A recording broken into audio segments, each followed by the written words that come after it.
You know Carnal now. Carnal, like have carnal knowledge of somebody. That kind of carnal. Hola people, what's up? How you doing? Welcome to Becca Diaries. My name is Becca and I film from Kaduna-Nigeria. Recent happenings in Kaduna State sent me into my mind space that these days I have found myself thinking more about my childhood than any time else, So it drove me to the point where I thought about something, set of scenarios that happened when I was in primary school. That's some 20 years back when I was 10 years old in primary 6, I think now called basic 6.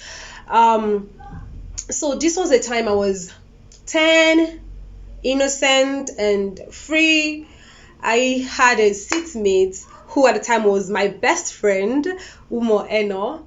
We were everywhere together. We were both prefects and we represented our primary school in Badagry town. I think she even went ahead to represent the school outside Badagry town. We were literally, together every time, except that we don't live in the same place. So when we close, she goes to a place and I go to mine. Her house is farther to school compared to mine. So this video is not about us. This video is about a time my class teacher in primary school when I was age 10 had carnal knowledge of my classmate.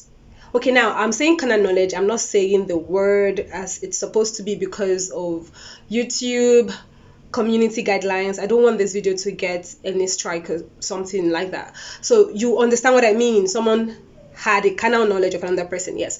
So this video is about that. Let's call the girl's name Nima. That's not her real name. The uncle's name, our teacher's name, is Uncle T. T is his initial, actually. That's his real name. I don't know if some of you have been in that situation where there are two classes in one classroom. So there is one physical classroom, but there are two classes. So we had primary 6A and 6B. There were two separate classes, two different registers, but in the same physical class. So this means that we had two different teachers. There was a teacher for primary 6A and another for primary 6B. I was in 6B and I had another teacher who was Uncle O.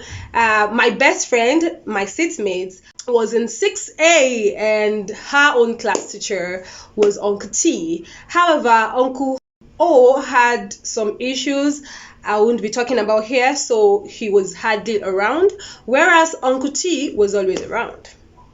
However, he wasn't really teaching us. Sometimes when I think about my primary 6, I just feel it was a time I learned about leadership position firsthand, being a prefect and having to do quite a number of things in school. Also, it was a time when I had to flex my intellect, having to study in order to go for competitions. Beyond that, I didn't really learn anything particular because Uncle T would rather complain about his colleague than teachers. Uncle T made Eno, my best friend, and I, like class captains, so to say. We were responsible for setting class exercises, and at the end of the day, what we call correct is what is correct. Even if we were wrong, it means we were correct because we were the ones setting the class exercises, the class works, and we were the same people setting the marking scheme. So we basically gave out the correct answers. So we're always acing it, but of course we're intelligent kids representing your school as no beans. Anyways, whenever Uncle O was around, who was my own class teacher, I was always happy because there is always something he would teach you. At least you will learn something. But because he was hardly around, it meant our primary 6 was a walkover. I don't know how to call it, but we didn't get to learn so much. Then I started noticing quite a number of things about Uncle T, beyond the fact that he doesn't really teach us and he talks about his colleague behind him. Uncle T would come to class to talk about carnal things with us. You know carnal now, carnal, like have carnal knowledge of somebody. That kind of carnal. He would come and talk to us. There was a day he came to class in the morning to say, "Oh, something happened to me this morning. Something happened this morning. My neighbors were fighting. They are married, husband and wife. They were fighting. The wife tied, wrapper around her upper part. And while they were fighting, they didn't know that my door wasn't locked. So the husband pushed the wife against my door. The door opened and the wife fell facing up with a wrapper pulling apart. And I saw everything in its full glory." And he was describing what he saw. Hey, Lord have mercy. I have always wondered what the intentions were. I don't know. I think there was a mixture of innocence and I don't know. Maybe innocence and just being scared. I think just pure being scared. Yeah, I think it's just being scared of so many things, because who do you want to report him to, really?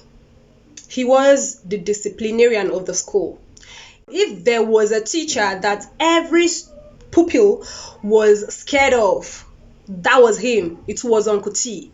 Uncle T could beat every pupil in that school and not get tired. Uncle T. So I don't know, because right now I'm also thinking about it, like, why wasn't it an issue? Why? Let me blow your mind. Uncle T once drew on the chalkboard the female reproductive organ on the chalkboard. Uncle T, well done. I kid you not, it was not because of teaching. He wasn't teaching us anything per se. I can't remember whatever he was saying, but it was not for the purpose of teaching us something in integrated science. I don't know. But it was just for his own. He enjoys telling us stories that doesn't make sense. Stories that are just carnal. He enjoys it. You see him walking up and down like someone giving a TEDx presentation. He enjoys it.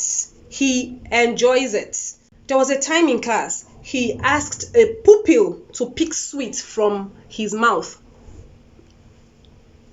It was on top of his tongue like this. He said, "Pick the sweet from my mouth." With her mouth, not her hand. Okay. Now, back to the meat of this story, his connection with Nima, right? Now, I want to put this clear. Nima wasn't my age mate. Neither was Nima my best friend's age mate. Nima was 5 years older than the average age of my class then. So if the average was 11, Nima was 16. Nima was around that age. And her stature told of it, She had this chubby stature and she was so beautiful. Black, shining skin, beautiful. She had this nice dentition. You would love her. Now, the first red flag was the fact that they were very close, extremely close. A male teacher and a female pupil. Many people felt he was old enough to be her father, if not grandfather, her father. So they overlooked it. But I mean, they were extremely close. During a break period, when every pupil will leave the class to go get food. Most times, even when pupils want to stay in class, maybe to eat, to gist, sometimes maybe you don't even have money to eat, or you are given food from home and you want to eat it, he will send us out of class. Mostly he sends us out of class. And you dare not look at his face. You dare not allow him say it twice. You'll get smacked for it. So you better listen. You better get your things and run out. Like, run, really. During break period, they were always together. She would leave her seat and go sit in front of him. So they'll put this seat opposite his teacher table. We were in the same classroom together. He had his teacher table in the classroom with us. So she would sit opposite him and they'll be talking inaudibly. You never hear them say whatever they're saying loud. They'll always be whispering, say things that are inaudible. We can't hear them. Mostly when they eat, another pupil would have to get the food, for them, for both Uncle T and herself. Sometimes Uncle T will bring food from home and they'll have to share it, On the other hand, Nima remember this is not her real name, Nima picks Uncle T's child from school. Now, Uncle T was a married man with one child, a male child, and he was attending a private school, one of the best private schools in Badagry at the time.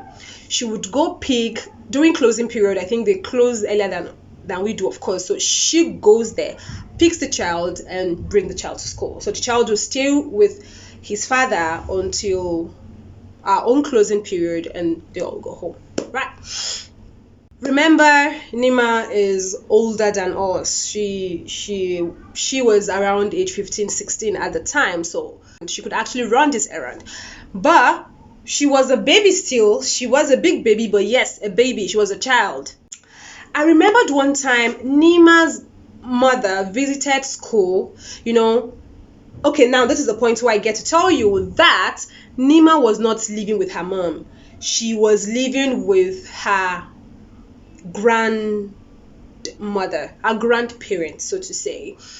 The mother came to school, to see her, and thanked Uncle T for taking good care of her, for being a godfather, for being a responsible person for her child. She was so grateful. She even spoke with the headmistress, because the headmistress office was just by our own class. So once you walk out of primary 6 class, to your left before the staircase was the headmistress office.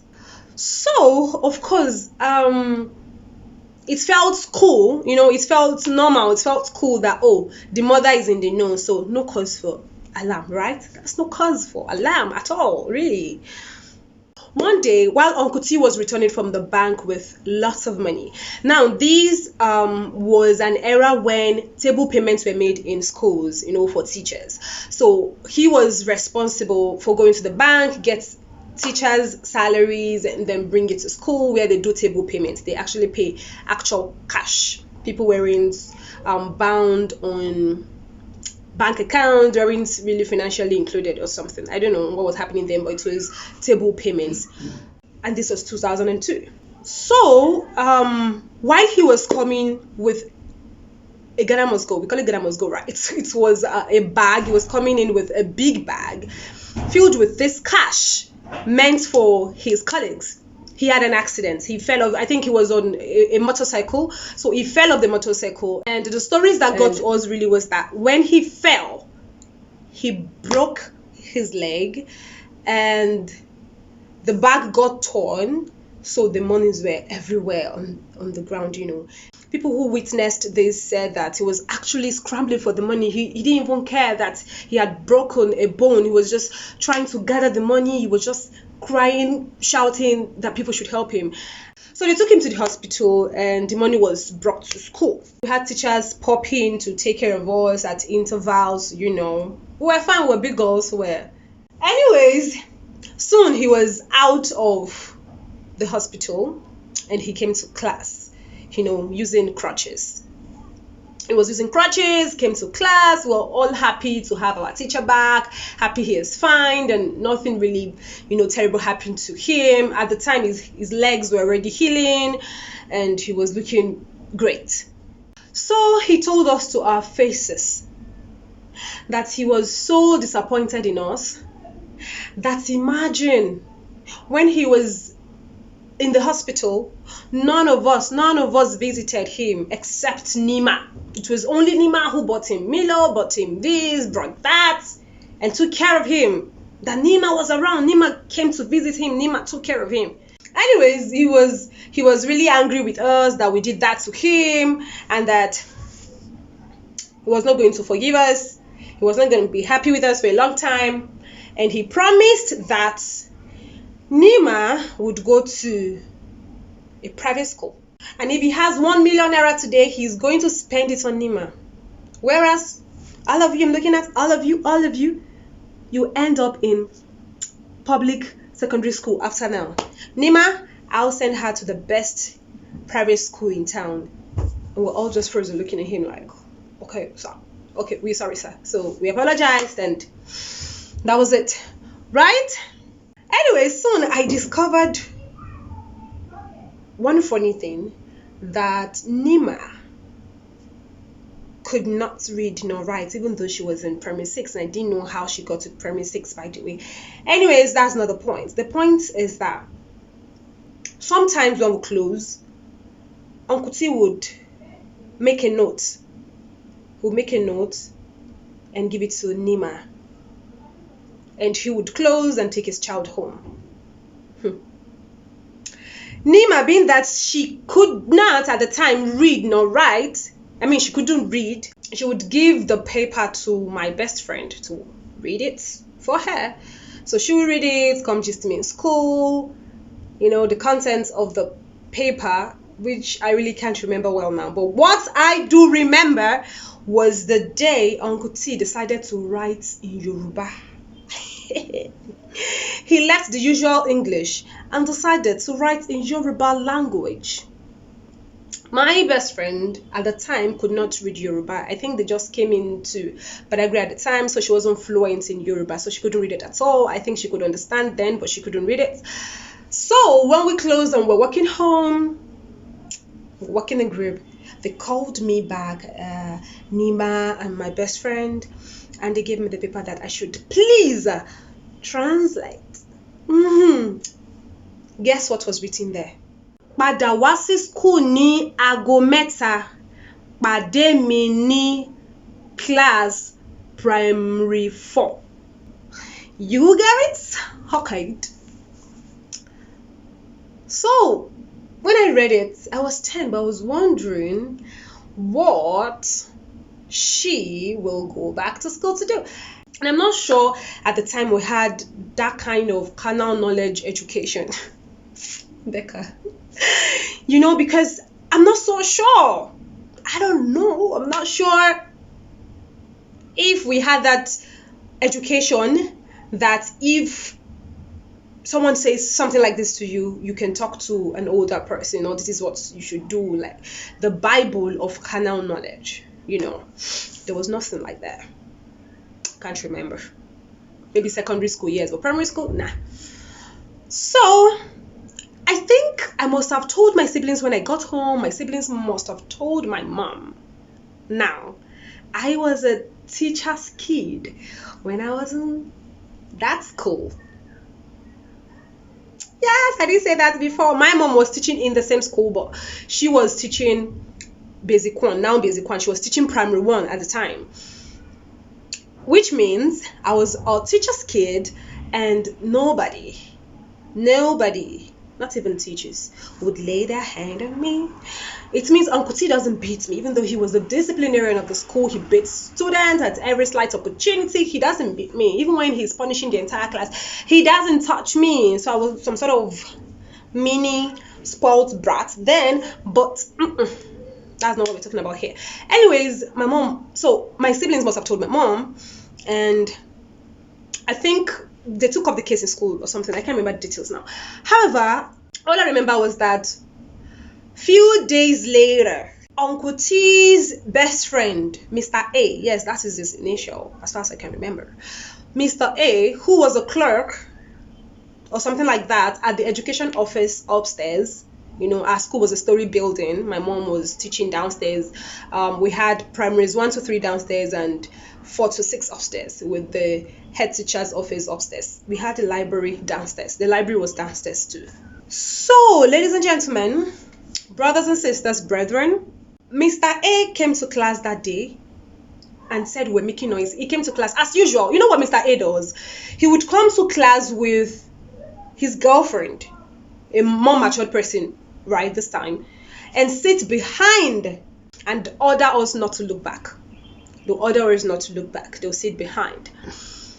Of course, sometimes we have tried to, people see maybe they're really talking, or maybe he has his hand over her shoulders, stuff like that, but we're ordered never to look back. So Mr. A came to class that day and beat all of us. Oh Lord, that beating was I would have even preferred that it was Uncle T who actually disciplined us that day. That beating, I cried, Lord have mercy. I hated being beaten then. But that happened, and I was trying to put my head around it. Was it because I told on him, But as far as I was concerned, nothing really changed. they continued being close. Nima and Uncle T continued being close till we finished primary school. Uncle T's prediction about us turned out to be correct. Most of us, up to 99%, went to a public secondary school, a public junior secondary school. Whereas Nima was sent to a private school, one of the best private schools in Badagry. I kid you not. I remember seeing her in the school bus, going to school. And in my head, I'm like, okay, hello, bye, well done. Okay, hello. And that was it. But guess what, people? Luck ran out on them, literally, and shut the door to their faces, because it was the same first term in school, just our first term in junior secondary school, that Nima was sent home because she was discovered to be with baby. She got pregnant.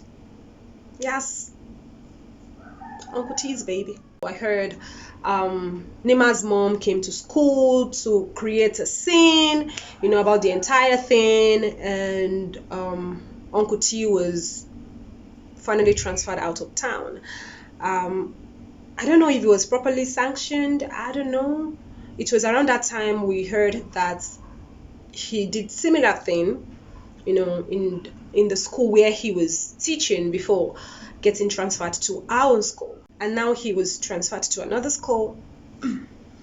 Well, but that was it. I remember my best friend and I, we continued our friendship in secondary school, and we would trek back from school. And each time we trek back, we would walk through Nima's house, Nima's grandparents' house, and we would see her there. We saw her in the pregnancy, we saw her when she delivered the baby, we saw her when she started learning fashion designing. So as at the last time we saw her, and at that time we were in maybe GSS3, SS1, she never went back to school. She never did. That's a story. Maybe she later went to school, but none that I can testify. That is not the point of the story. The point of the story is that Uncle T was responsible for all of these things. And I'm not sure that he got sanctioned for this. I'm not sure.